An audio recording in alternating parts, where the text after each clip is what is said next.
Listen to a couple of songs. Woke up this morning with my mind stayed on freedom. If you miss me from the back of the bus, leaning on the everlasting arms, this little light of mine, we shall overcome. Wade in the water. Over my head, I see freedom in the air. Free at last. All of us know those songs. We all know those songs. We all know those words. In the words of social historian Charles Payne, Payne says that music gave the civil rights movement, gave the movement its, and in Payne's words, its emotional definition. And he uses those songs as just some of the examples of the emotional definition that came to the movement. Payne goes on to say, and I've got the light of freedom. And even that title, I've got the light of freedom, for the history of the civil rights movement, Payne uses that title, which is a line from This Little Light of Mine, because the movement is so defined by music. We talk about the oratory, and one of the interesting things in Payne's history is that he says that the civil rights movement, the oratory, has been so noted, but it's been noted at the expense of the music and the organizing. It was the organizing tradition and the music that gave shape and gave definition to the civil rights movement. The leaders of SNCC, Bob Moses and some others, came together and they phrased the question that if you chose one person as the forerunner of the civil rights movement in Mississippi in the 1960s, and asked the young people who that was, they said without question it would be a guy named Amzie Moore. Amzie Moore. And it would be Amzie Moore because Amzie Moore was he did a brilliant thing.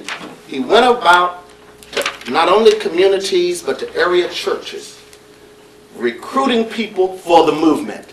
And the way he recruited people, Moore was had a baritone voice and was a member of several gospel groups.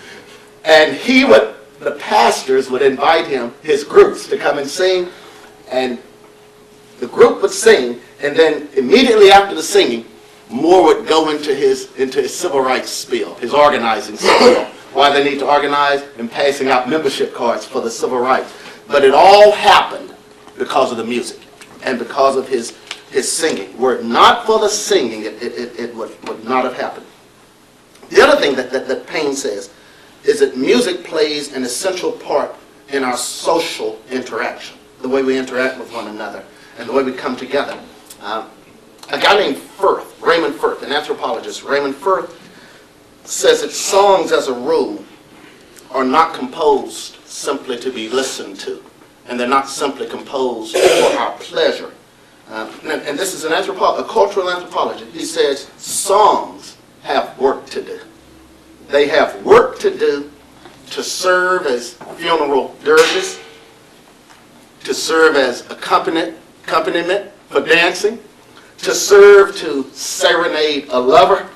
They have work to do. What do we do in bridging the traditional, the contemporary? To recognize that the music has work to do. And that work is to minister. And that work is to minister to people where they are. Another interesting thing that Payne says, and I'll close my remarks out with this. Payne says that the civil rights movement, were it not for the music, the movement wouldn't have happened. Many people, and this is really, and Payne's writing as a historian, Payne says that many people came to the meetings just to hear the music. They came to the meetings just to hear the music. That's probably true at church today too, isn't it?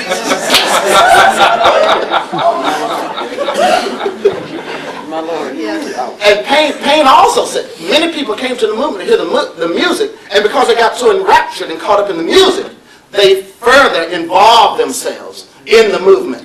But it was the music. The other interesting he says is that the music operated, and these are Paine's words, the music operated as a kind of litany against fear. It kept the folk motivated, and he gives the example of a night in Georgia where they were all gathered. They were talking at the time, and the sheriff and some of the sheriff's deputies came in. And Paine said before the audience became fearful, someone broke out in This Little Light of Mine, and they started singing other songs. It not only kept them from being afraid, but it also reminded the sheriff and the deputies where they were, because the people were empowered as they sung. And the sheriff and his deputies got the message. So the music really served as a litany against fear. And the music today is a powerful force that we cannot afford. And thank you for mentioning our jazz worship service. And that's part of the purpose of that, is to say that gospel is a genre, but it's not the only genre. And we've got to be open to all forms of music and to meeting people where they are and to using various forms of music. And our community is well adept at that. We supported, encouraged, and supported a Marian Anderson and a Mahalia Jackson. So we can do the same thing today.